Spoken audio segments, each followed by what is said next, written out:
আসসালামু আলাইকুম। বাঙালির আধুনিক রান্নাঘরে সবাইকে স্বাগতম। আজকে আমি আপনাদের সাথে নতুন একটি রেসিপি শেয়ার করব। আজকের রেসিপিটি স্যান্ডউইচ। কিভাবে খুব সহজে ঘরোয়া কিছু উপকরণ দিয়ে স্যান্ডউইচ তৈরি করবেন সেই রেসিপিটি শেয়ার করব। আমি স্যান্ডউইচ তৈরি করার জন্য মাংসটা প্রসেস করে নেব। খুব সহজে বাসায় আমি বাচ্চাদের জন্য এই স্যান্ডউইচটি তৈরি করে থাকি। চলুন স্যান্ডউইচ তৈরির মূল রেসিপিটা দেখে নিই। আমি প্রথমে চুলায় একটি ফ্যান বসিয়ে দিব। এখন ফ্যানে দিয়ে দিব 2 টেবিল চামচের মতো তেল। তেল গরম হয়ে গেলে দিব পেঁয়াজ।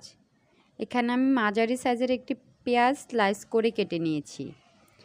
পেঁয়াজটাকে সামান্য ভেজে দিয়ে দিব 2টা কাঁচামরিচ। মরিচটা আমি কুচি করে কেটে নিয়েছি। পেঁয়াজ মরিচ সামান্য নেড়ে চেড়ে দিয়ে দিব 1/2 টেবিল চামচের মতো আদা রসুন বাটা। আদা রসুনটাকে সামান্য নেড়ে চেড়ে দিয়ে দিব 1/2 চা চামচের মতো লবণ। এখানে লবণটা আপনারা স্বাদ অনুযায়ী কমিয়ে বাড়িয়ে দিবেন। এখন আমি এতে দিয়ে দিব 1/2 চা চামচ হলুদ গুঁড়া, দিয়ে দিব 1/2 চা চামচ মরিচ গুঁড়া। এখন দিয়ে দিব 1/2 চা চামচের মতো গরম মশলার গুঁড়া। এখন সামান্য একটু পানি দিয়ে মশলাটাকে কষিয়ে নিব। এ পর্যায়ে আমি কুচি করে কেটে রাখা গরুর মাংস অ্যাড করে দেব। স্যান্ডউইচ তৈরি করার জন্য এখানে আমি কিছুটা গরুর মাংস নিয়েছি। আপনারা চাইলে যে কোনো মাংস দিয়ে স্যান্ডউইচটা তৈরি করে নিতে পারেন।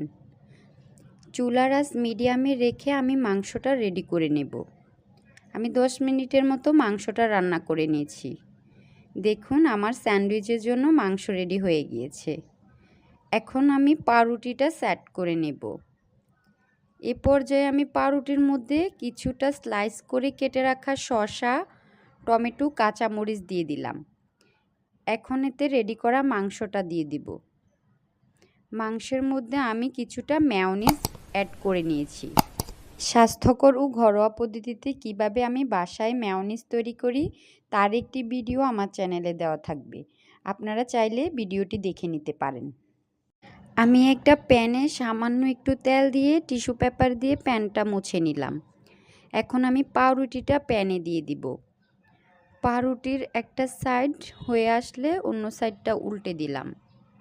দেখুন কত সুন্দর করে বাসায় তৈরি করে ফেললাম পাউরুটি দিয়ে স্যান্ডউইচ। ঘরোয়া কিছু উপকরণ দিয়ে আপনারাও বাসায় এই রেসিপিটি তৈরি করে নিতে পারেন। আমার এই রেসিপিটি ভালো লাগলে অবশ্যই আমার চ্যানেলটি সাবস্ক্রাইব করে দিবেন ও পাশে থাকা বেল আইকনটি ক্লিক করে দিবেন নিত্য নতুন ভিডিওগুলো পাওয়ার জন্য। সবাইকে অনেক অনেক ধন্যবাদ। সবাই ভালো থাকবেন, সুস্থ থাকবেন। আল্লাহ হাফেজ।